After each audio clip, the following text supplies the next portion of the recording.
Alright bros, just gonna jump right in. We've got the gameplay going on in the background, but this is our ABYSSAL Lich Twister character. We've got a bunch of unique stuff going on. This character is one that was played last league. There was a couple people that made versions of it. I'm not the originator of the build, but I didn't really like the direction they took with it, so I kind of went my own way. Basically, it's Twister on ABYSSAL Lich, and instead of actually using minions on the Lich, we're sacrificing them with the Umbra Well node, and that's turning what would have been our minions into stats. And in this case, we're using skeletal snipers for projectile speed. And there's a support gem in the game called Projectile Acceleration 3. And once we get that one going, it turns all of our increased projectile damage into just increased damage, right? And obviously, if you look at the twisters on your screen, with this skill, with any skill that puts projectiles on the floor and shoots this many of them, it's really broken. Obviously, Twister, there are multiplicative damage scaling factors like skill effect duration and projectile speed that increase your likelihood of the Twister returning to deal damage multiple times. Every 0.66 seconds, one of these projectiles can redo damage, so if it hits once, it can come back and do it again. And yeah, that's basically how the build works. We're moving with Whirling Slash, like you see. I'm going to explain in greater detail after the showcase. I'm just going to let the gameplay run in the background, but I'm going to explain in greater detail how the spirit setup works and what kind of spear you need and the reason we're going crit versus non-crit. We're taking the curse node that lets cursed monsters detonate for, I think it's like 33% of their life, or a third of their time they detonate for half their life or something with chaos. It's in the Lich Sensi. We'll hover it later after we get out of this section of the video. But yeah, boss damage is great. You just have to get a crit. And if you don't get a crit, you just do it again until you get a crit. You can generate frenzy charges just fine in boss fights. You just have to make sure that you have a source of exploit weakness, which is a support gem.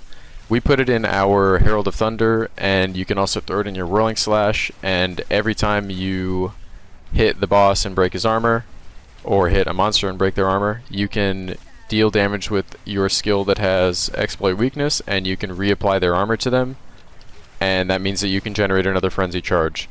If you're curious as to how we're generating frenzy charges, we're using resonance with armor break 3 support. So basically, every time we break armor, we have a 1 in 5 chance of turning that into an endurance charge. And because we have what do you call it? Because, oh, there's a follow. That's the second time that's having an offline follow while I'm recording a commentary. Moxie, you're immortalized in the video. Thank you for the follow, brother.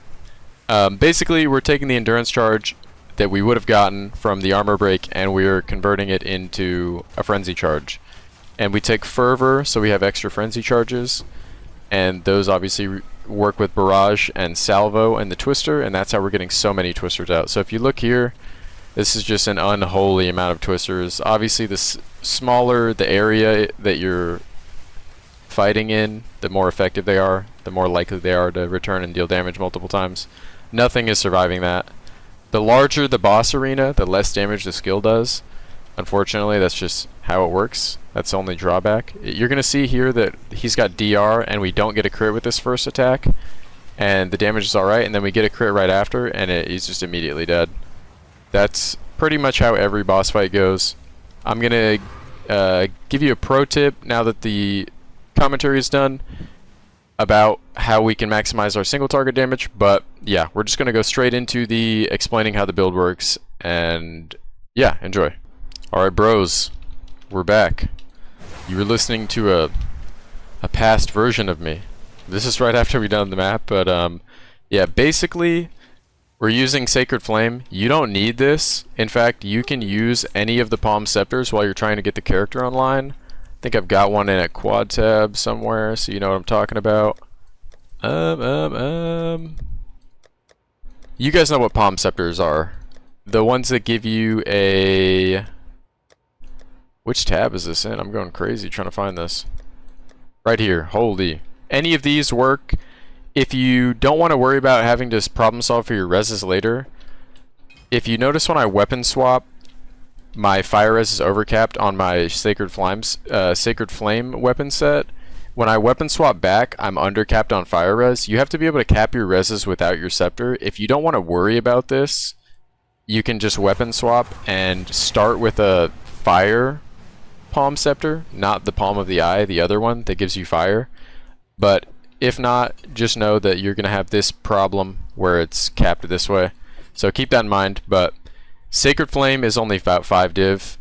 You can get a double socket one if you like. There is a breakpoint that you can reach with a double socket one with the Spirit.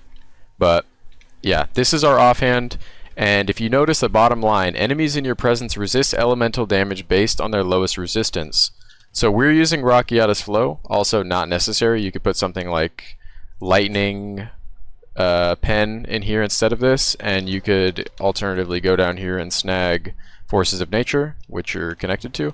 But because Rakiata's Flow takes the monster's elemental resistance and inverts it, it's important that you're not in the presence of the monster that you're trying to one-shot, i.e. the boss. If you ever wanted to know what your presence radius is, you can pin anything that has the presence tag like this, and you can hover the word presence. So you can do this in your tree as well if you don't have a Sacred Flame to test this with. Just type in presence here, and take any of these nodes, pin this, click away, press P, and then you can hover presence right here. So if you want to invert the resistances of a boss, instead of setting them to 0, you should make sure that the boss is outside of this green circle. You can actually shrink this presence circle if you really want, but yeah, it's important that you're not benefiting from this bottom line, because basically what it's going to do, if you think about Zesht, right? Zesht has 75, 75, 75, 0 chaos res. So his 3 Ellies are all 75. If you walk up to him with this, it's going to take his lowest resistance, which is chaos, which is not an elemental res, and it's going to turn his resistances to 0 instead of minus 75, because it reads enemies in your presence resist elemental damage based on their lowest res.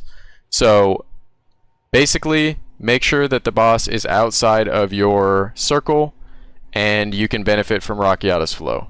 Outside of that, you're killing things across your screen anyways, and you're benefiting from this. It's best in slot still. Alternatively, other support gems you can consider, you could drop Prolonged Duration for Garukan's Resolve if you have the money, but I don't recommend it. Garukan's Resolve is really good. It'll put your crit chance to 50, but our crit chance is already at, what are we at here? 32%. That's great. It's good enough. There's no reason to go messing with that. Outside of that, we don't have a Headhunter yet. Headhunter is best in slot. There's actually tech you can do where if you have a Headhunter, you buy a Wastegate like this, and you buy this funny little flask right here. You equip the Wastegate, you equip this flask on your offhand, because Chevron's lets you heal your life with your life potion or whatever. And instead of taking this cluster down here, you save this 1 point and you take stimulants. So basically what this flask does, by the way, you unequip the Wastegate for your Headhunter if you had one. That's where this goes. This will still work even though it's red in the background, and you will benefit from the attack speed from stimulants. And this is like 40 exalt, and this is like 1 exalt to get the Wastegate. You probably have seen these if you've tried to Chance Orb Headhunter. Basically you just pick up stimulants, and it's more attack speed than this is, and you save a point in the meantime. You could even think about dropping all of this here, and instead of taking this jewel socket, you could come up here and take something like Preservation. But I don't think Preservation's 25, 10, 10, so 45 total skill effect duration is better than an entire jewel for 3 points, but you can make that decision. It's up to you. Alternatively, Mindful Awareness is a really good node. You don't need Anticipation. You can drop it for Mindful Awareness. You also can't anoint this or get this on a Megalo anymore. If you wanted to be less tanky, you can drop something like Melding, and you could take Maiming Strike maybe. Maiming Strike is the worst damage of all the damage that we have, so it was the first to go. Fervor gives you 2 max frenzy charges. If you look down here at our barrage, this is going to send out my Twister attack. It's going to repeat it however many times the barrage icon says. And every now and then you'll get the barrage support gem to double, and it'll send out 4 sets, and that works with salvo. So because we have anticipation, If you read Anticipation, it would imply that this does not work and it only works for the spell Unleashed. Unleash is basically Salvo, but for spells. This is bugged and it works with Salvo support gem, even though this is not Unleash. If you go get a support gem, if I had one in my inventory, whatever, you can look up what Unleash does. It's the same exact thing as Salvo. Anticipation works with Salvo, and it turns this cooldown for the 3 points into like 3.3 seconds or something, 2.7 seconds. So instead of this taking 6 seconds to give you these 3 stacks right here, it takes 3. And obviously that's really good because that means there's more twisters on your screen. So that's how that interaction works. The Whirling Slash, it's kind of hard to tell with my MTX on, so I'll take this off. Alright, and I'll take this off. Okay, so basically the way Twister works with Whirling Slash is for every Whirling Slash that your Twister picks up, or every Tornado shot, whatever it's called, not Tornado Shot, the other one, Whirling Lance that it picks up, your Twisters will get empowered. So if you look, these Twisters are going to have like some density to the air. That's probably not the right term, but they look different. This is what a normal, uninfused, unbuffed Stage 1 Twister looks like. And if you have these out here, every time you try to Whirling Slash, it will consume your Whirling Slash. You'll still be able to move fast despite that, but you won't be blinding everything around you with Whirling Slash. So basically, you always want to make sure you're just holding down your button that is your Whirling Slash. I have mine on right click. And every time you're ready to use Barrage, you'll be inside of a Whirling Slash ready to use Empowered Twisters.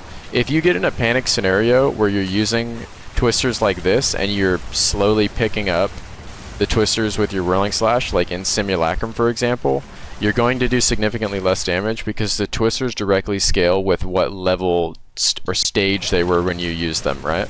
So make sure that you're always holding right click while you move throughout the map. This is a character that does not need movement speed. You don't take any movement speed in your tree. We're getting all of our movement from attack speed. And this doesn't look very fast in the hideout, but we're actually getting more skill speed with charge regulation. So when we're consuming these frenzy charges that we have so many of, you're getting 25% increased skill speed. This is only level 18. I don't have this. I actually do have the stats to get it to 20, but I don't have a spirit gem to do that.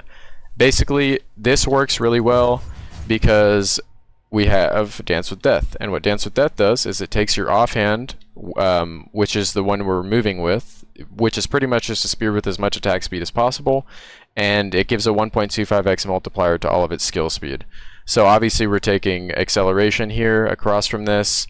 We're taking skill speed, skill speed, skill speed, and some more attack speed over there because it's accessible, and we've got some skill speed over here. So all of that is just to make this Whirling Slash attacks per second number higher. And we're at 7.52 without buffs. You can get this to like 9. If you've got a Headhunter, it's even better.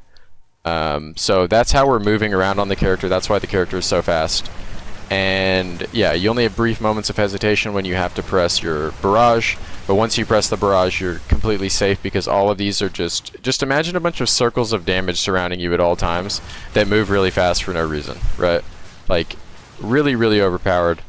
We're putting Rigwald's Ferocity, Rage 3, Rapid Attacks 3 in our Whirling Slash. Our entire weapon set 1 points, so anytime you see red, these points are all just for attack speed. Falcon Dive is not worth it because we can't get the accuracy to justify it. That means the Precision Salvo is also not worth it. We're coming over here picking up tenfold attacks, picking up Deep Trance attack speed over here. All this stuff is really good. That's pretty much how the weapon slot 1 works. Now on to the weapon slot 2. Those are all your green points. These are just you getting as much damage and crit as you can. So over here, for example, we have a bunch of crit bonus. This would be useless on weapon slot 1, so you wouldn't want it on a regular point like these. You put it on your weapon swap points because we don't want critical hit chance on the movement speed spear. We want crit. So yeah, we've also got some more over here, but you'll see this in the guide when you go to copy the tree.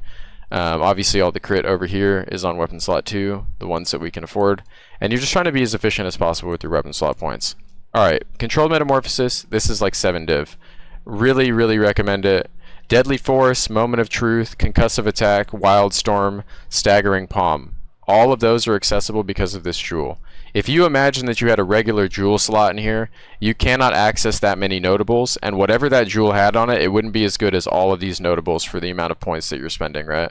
Also, we're taking warding potions. If you don't like curses, if you don't like temp chains, if you don't like enfeeble, all you have to do is be on your weapon set 1, which is the one you move on all the time, and pop your mana flask. So I just press mouse 4, and it takes whatever curse is on you off of you. So that's enfeeble, temp chains, and the Ellie one, whatever that Ellie one's called. So that gets all of your curses out of the game. That's a nice quality of life choice. And outside of that, the only notables that we don't have access to, that we would like access to, that we can maybe optimize the tree with somehow, is preservation. This is more damage. Basically, you can take your Twister skill effect duration of whatever this number is, Twister duration, divide it by 0.66, because that's how often they can hit twice. And however many that is, if you reach a new breakpoint with preservation, you should take it. Like, if you're at 5.5, I think you get more than if you were at 5.35, right? You can do the math yourself. 5.5 might not be the breakpoint. I don't exactly remember what it is, but just take this number and see how many times 0.66 fits into it. If you get to a new whole number, then you would want preservation. We don't in our case, so we're not taking it. And that means that if you're going to get one of these, Heart of the Wells, you want to get skill effect duration in it, right? Skill effect duration is best in slot mod for these to gain extras. Ideally, you have extra lightning, extra cold, and maybe that would enable you to use Herald of Ice instead of Herald of Thunder. But yeah, we've got the Herald of Thunder, exploit weakness, we talked about this earlier. Basically, when Twister breaks the armor, exploit weakness takes the broken armor off of the monster. It deals more damage in doing that. And obviously these two support gems don't reflect in your tooltip, but this hits really hard, and once it takes the armor back off of them, we can re-break their armor with the twisters that's already existing in the map, and we'll get another frenzy charge. That's how those work.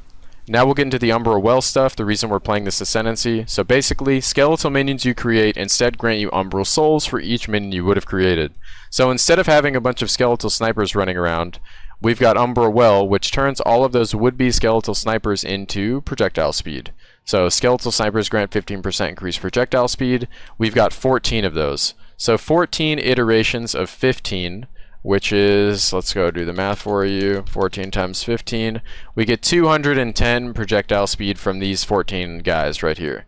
And then you put in projectile acceleration 3, and it multiplies that by 1.4. So all of that is then in your tooltip here, projectile speed modifier, 341%, and that is converting into damage, right?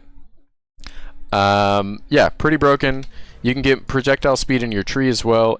I don't think the mod roll of 8 is worth putting in your Abyssal Lich jewel slot. So I wouldn't do that because it's just going to turn into 16, and 16% is not very much.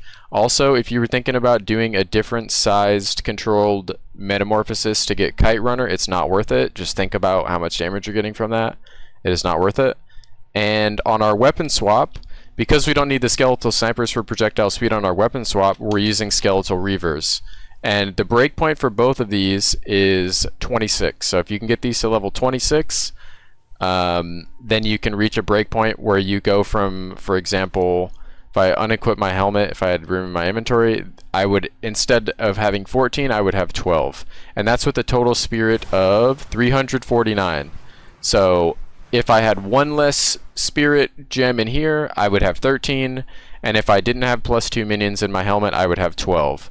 And you also want to take reservation efficiency of minion skills as a support, socket, whatever this is called, in your helmet, and that enables you to have this many. Okay, back to the Reavers. Basically what the Reavers do, for every one Reaver you get 6% skill speed. If you remember, we've got Dance with Death, so we're multiplying skill speed, and that means the more Reavers, the faster you move. Alternatively, you can take Clerics, and I will socket these just to show you how good they are. So we actually don't have enough int to use that right now. Give me a sec. Maybe we can do it with a 19.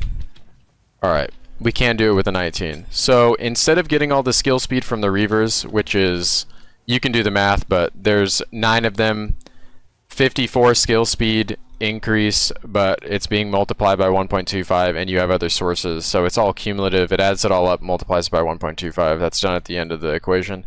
But yeah, we've also got a bunch over here. You can do the math. You total these, multiply by 1.25. That's how it's affecting you.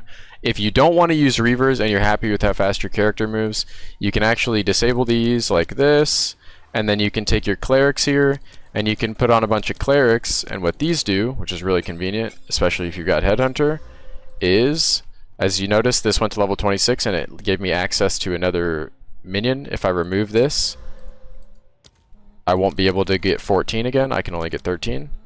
So yeah, the breakpoint's 26. What these do is these give you energy shield recharge rate. So if I weapon swap here and show you my energy shield recharge on my damaging hand, it's 976 energy shield per second, but its recharge delay is 5 seconds, so that's not very good.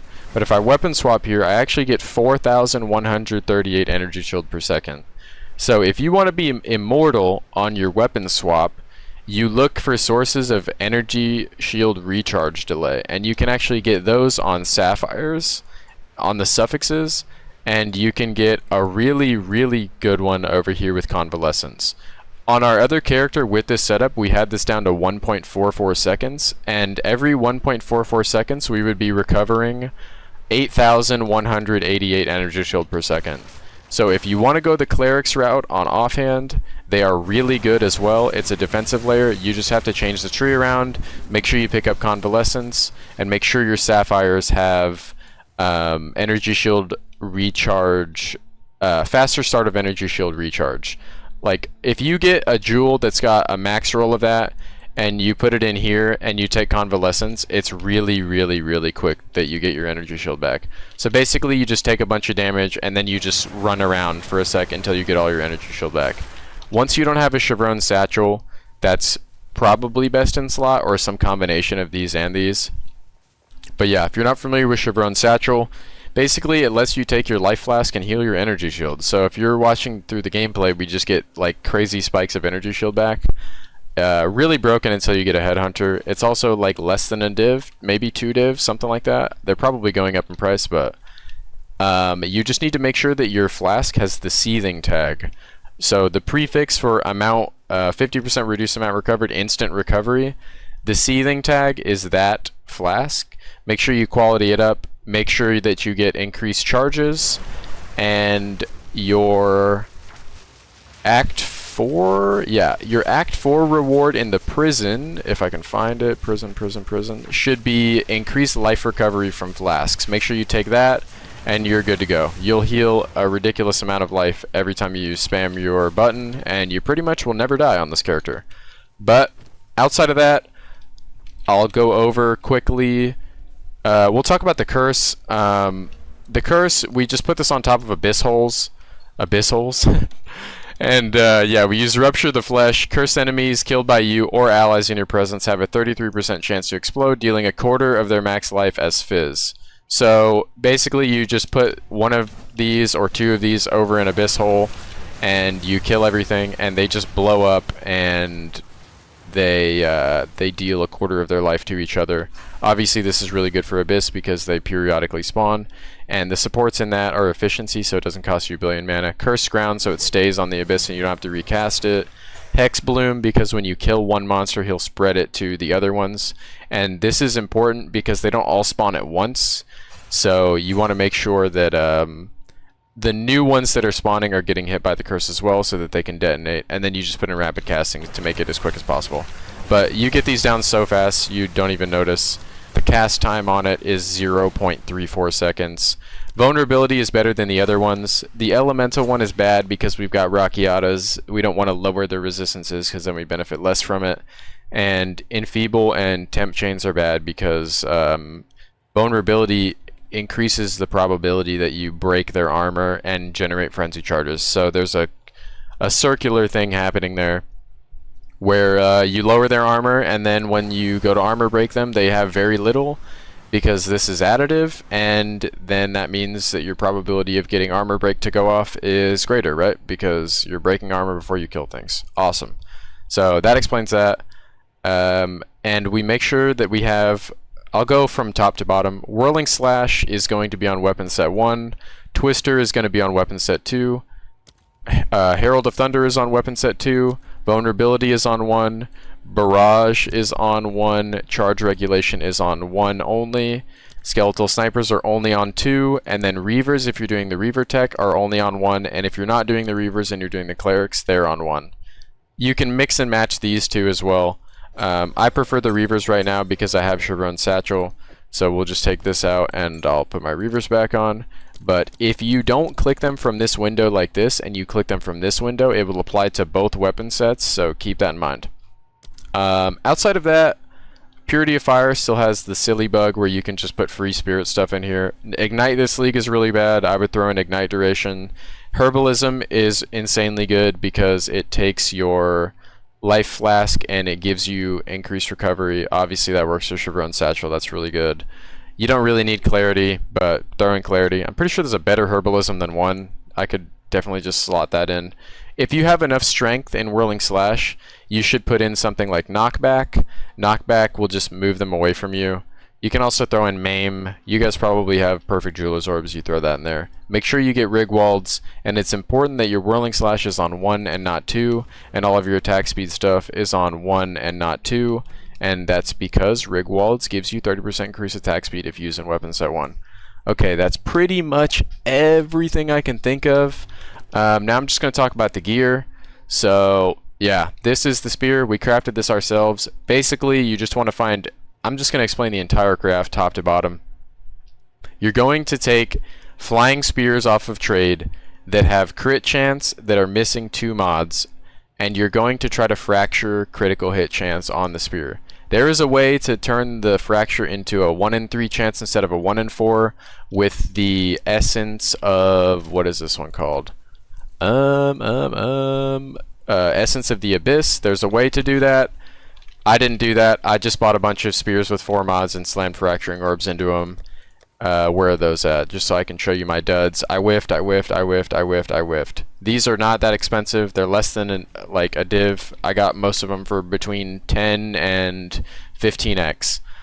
Yeah, that's pretty much what you want to do to get the crit. You must fracture the crit for the craft, or good luck. You can start with increased phys, and you can try to get the crit at the end, but you're going to have to Omen of Light cycle. Alright, next thing you do after, so assume that this is a rare item with just a fractured crit and no other mods. You gotta annul everything off. Annul everything but 1, and then you're just gonna chaos spam it until you get increased phys. Once you get increased phys at a level that you respect, tier 2, tier 3, tier 1, something like that. If you want to get tier 1, you have to make sure that your item level is higher than 81. I'm pretty sure it's 82 is the breakpoint. You can fact check that on Craft of XL2. So now your item in our experiment, or in our hypothetical, has tier 1 increased phys or tier 2 increased phys and a fractured critical hit chance. Then you're going to desecrate your prefix and you're going to roll for as high of flat adds physical damage as you can get. On ours, we had to do this backwards because we got lucky, but you're looking for tier 1 or tier 2 increased phys. After that, your craft is pretty much done. Everything else after that is guaranteed, it's inevitable, and it's just a money thing. If you miss on the phys desecrate, you have to use the Omen of Light and you have to annul it off. If not, next step, let's say you hit it, you're going to put a suffix exalt omen, which is the... It's you. Where are we at here? Lady, hello. Suffix. You're going to take one of these and you're going to put a suffix on, or sorry, yeah, you're going to put this on your, click this, put an exalt into the weapon. Then you're going to have a increased phys, flat phys, fractured critical hit chance, and random dead stat on the suffix. Then you're going to take a crystallization right here, crystallization. You're going to take this suffix crystallization right here, the dextral crystallization. You're going to right click that, and you're going to use this right here, perfect essence of electricity, and when you apply this with that omen that we just showed you, the dextral crystallization clicked, it's going to take off the bad mod that's next to your crit on suffix, and it's going to put the perfect essence of electricity prefix onto your prefix.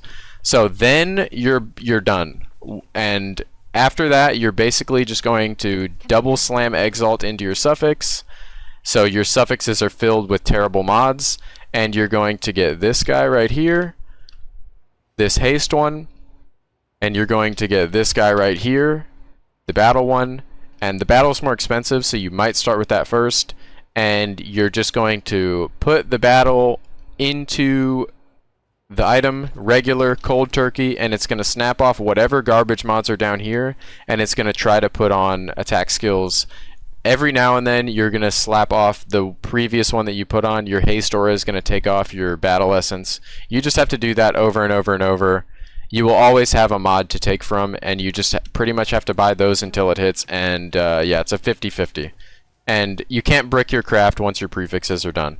Once you get critical hit chance fractured, increased phys, and desecrated physical damage on prefix, your craft is guaranteed. Everything after that point is just a matter of currency, and this took us about 8 div to make. Reports from the stream, people have came back and said it took him 15. Somebody else came back and said it took him 45, and he had way better prefixes than me. He had higher tiers. Alternatively, if you're in my shoes, hopefully that makes sense. You might have to listen to that back a couple times. If I had the currency, I would just show you how to do it, but I'm poor.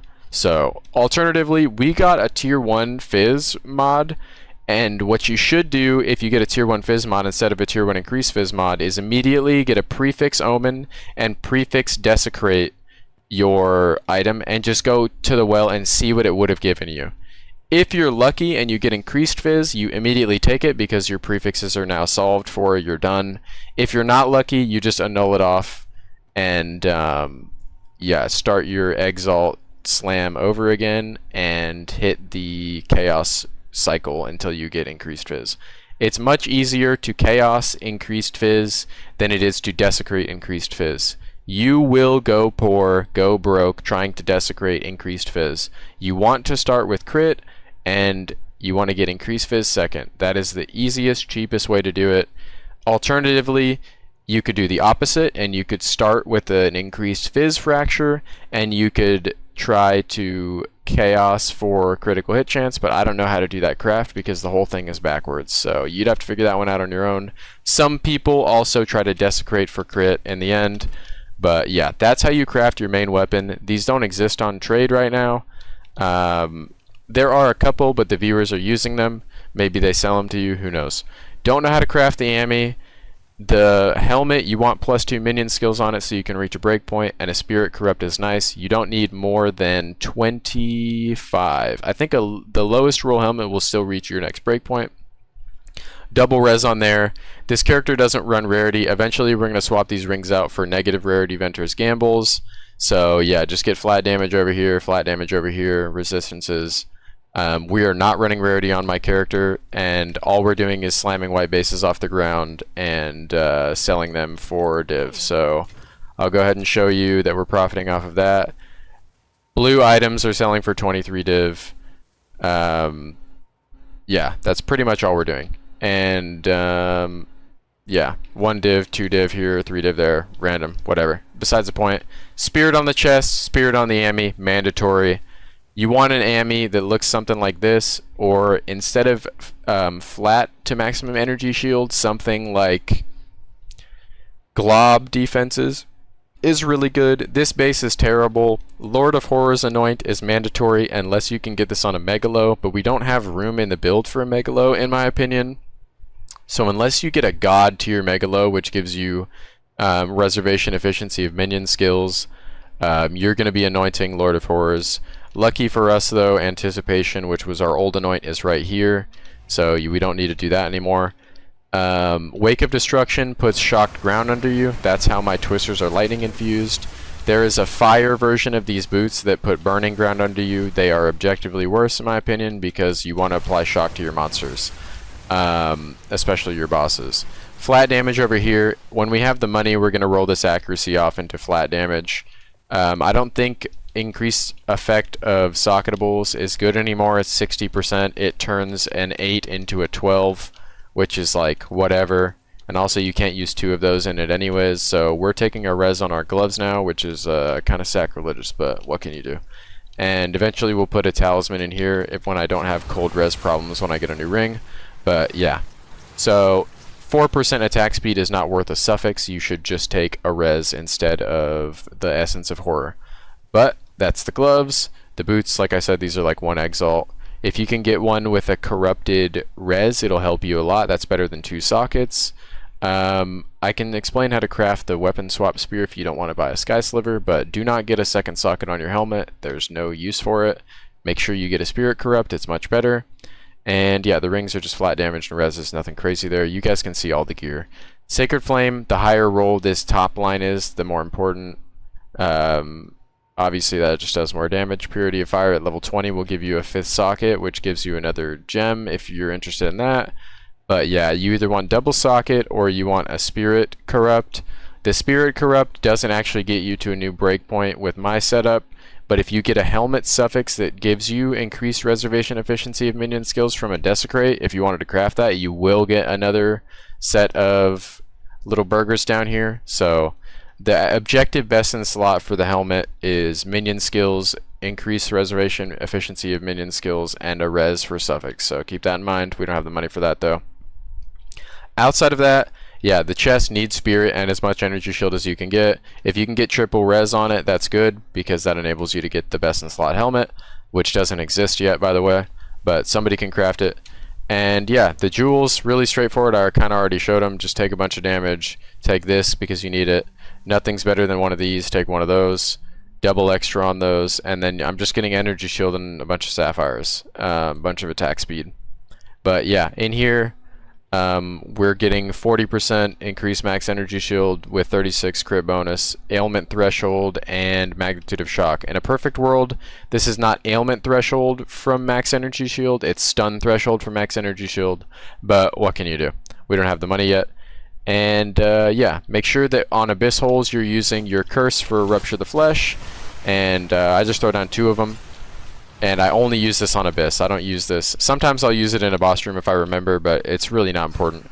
Yeah, charge regulation. After you get these Uhtred's gems, these enable you to get your minions to level 26, which the breakpoint is at.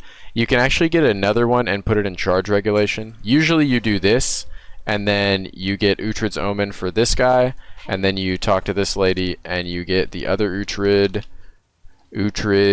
Augury. And you put Uhtred's Augury, which is really expensive right now, 12 div, into your skeletal sniper, and then you put +1 to either minion level or +1 to fire, and then just like a random support to get this to go off. And then you can have 3 skills that have +3 on them. We don't have the money for the other one, so charge regulation just has to wait. But the higher level charge regulation is, the less often it consumes charges, if I'm not mistaken, or there's a breakpoint somewhere where you get more increased of these 3 stats. But yeah, from 18 to 21 is the same. I think it's like 24 or something like that. I'm not sure, but mess around with charge regulation. It's really good. And yeah, barrage supports are simple, just charge related stuff. All this is in the guide. Herald of Thunder has pinpoint crit. There's probably a better support here. +1 max lightning level is probably really good. But yeah, long shot doesn't reflect in tooltip, but it does in here. And it's all centric around projectile acceleration 3. This is your main support gem.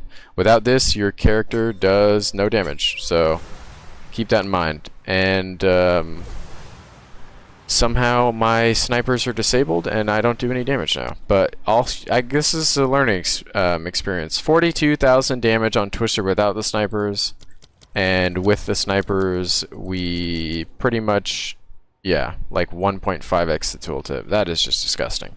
But yeah, that's what we got. And yeah, hopefully you guys enjoy the build. If you guys have any questions, I kind of talked about how you could optimize your tree. Convalescence is really good if you go clerics. If you don't, you don't. Once you get a headhunter, you drop ingenuity here, and you just move your stats around. Once I get a headhunter, I'll also get a level 20 skill gem. We're pretty stressed for stats. You need 50 strength on one weapon set for your spear. And while we're here, I'll teach you how to craft one of these. I'll just show you on screen. Basically, you just uncheck everything. 2 sockets here, uncheck corrupted tag, go on trade. We are looking specifically for a soaring spear. Soaring spear, show filters, non-unique, normal. Search this, boom, 8 exalt. This is all you need. You buy this for 8 exalt. You slam it with 2 regular exalts. Don't use better exalts than regular. You're trying to dodge getting plus to melee skills. If you get plus to melee skills, just try again. Go buy another base and reset. But basically, you get that white item, or sorry, you use your transmute and your augment, not a regular exalt. Transmute and augment. You put terrible mods on the spear, and then you go over here and you get this really cheap essence of haste, the greater essence of haste. You put increased attack speed on the spear. Once there's increased attack speed on the spear, you put an omen of corruption, right click it, and try to get a 3rd socket. So this is 23% mid-roll tier 2, like min-roll tier 2 attack speed with 3 Quipilotl soul cores, and it is the exact same attacks per second as a Sky Sliver. That's how you get the cheapest version of the movement speed spear. If you want the best one in the game, it's a Sky Sliver with 30% increased attack speed and 3 sockets. That is the single best spear in the game for attack speed. They do not exist yet. If I search sockets 3 here, okay, there's one with 28 attack speed for 50 div. So yeah, unless you want to pay 50 div for that, there's one in existence. So yeah, that's how you make the weapon swap spear. Your charms, we have a stone charm because our gem in the Ascendancy does not have stun threshold for max energy shield. We instead have ailment. This node you just take because you can, and this node doesn't really do anything, but you take it because you can, because nothing else does anything for the character. All this other stuff is useless, so we're using 2 little highway nodes to get some max ES and curse area. And this is actually not that bad. 20% is pretty good. If you think about it, that's 2 points over here. But that is these. Obviously, when we have that jewel, we'll replace the stun charm because we'll never get stunned again with something like a rite of passage. You can get a Fall of the Axe charm and put it here, and then you just keep a freezing charm. Again, you do not need a dowsing charm because you have Chevron Satchel. If you're ever ignited, you just spam heal, and remember that you're not ignited for that long because you have Cool Headed. So I feel like I covered literally everything, and this is as comprehensive as possible, but I know every time, the second I'm done recording, I think of a new thing. And yeah, I already showed you the wastegate tech. When you get a headhunter, you just swap these out, put in your headhunter, boom, you're good to go. Once the headhunter's in, you unspec ingenuity, you get your level 20 gems going, and you're good to go. But yep, that's the build. If you have any questions about it, we've only been online for 2 days, and this is how good the character is. It's about 30 div to get everything up and running if you know what you're doing. It's 30 div. Obviously, with your 30 div, you're not going to go buy a Spirit Helmet Corrupt right away with +2 on it. Just get a helmet that has 2 reses and like 400 energy shield, and then put this little socket in it. And make sure that you get the chest and the tier 1 Spirit Ami. These are your first 2 purchases, to be honest with you. And then, yeah, you can get a spear that doesn't have crit online first if you can't afford the craft yet. And I showed you how to craft the weapon swap spear. You get that going. You get one of these for 2 div instead of one of these for 5 div. These are 1 exalt. These rings and gloves prices may vary. Just whichever ones have as much flat damage as you can get. My rings are legit terrible. Like T3, T1 with a dead stat. And this one is T2, T3, T3. Like mid rings. And we've got a fat tooltip. All things considered, because this doesn't reflect, this doesn't reflect, this doesn't reflect, and this doesn't reflect. So this is our tooltip with 4 supports that don't increase the number. So keep that in mind. But that's everything. That's everything. Yeah, Whirling Slash should have knockback if you have enough strength, and then you put in Maim or Blind. It's up to you for the last support over there. Vulnerable, last support, I don't know, probably, I don't know, you guys can figure it out. Something. Increased area of effect would be good here. Barrage doesn't have a use for a 4th. Maybe something like efficiency to make it cost less mana. You don't have any mana issues anyway, so it doesn't matter. But yeah, that's the build. Hope you guys enjoy. If you have any questions, drop them in the comments below. As always, thank you guys for enabling me to do this. I know this is really long-winded, but it's as comprehensive as possible. Hope you enjoyed the gameplay of it. And if you have any questions, you can always pull up to the stream. We're live every single day. And yeah, that's the character. And I hope you guys have fun. Later!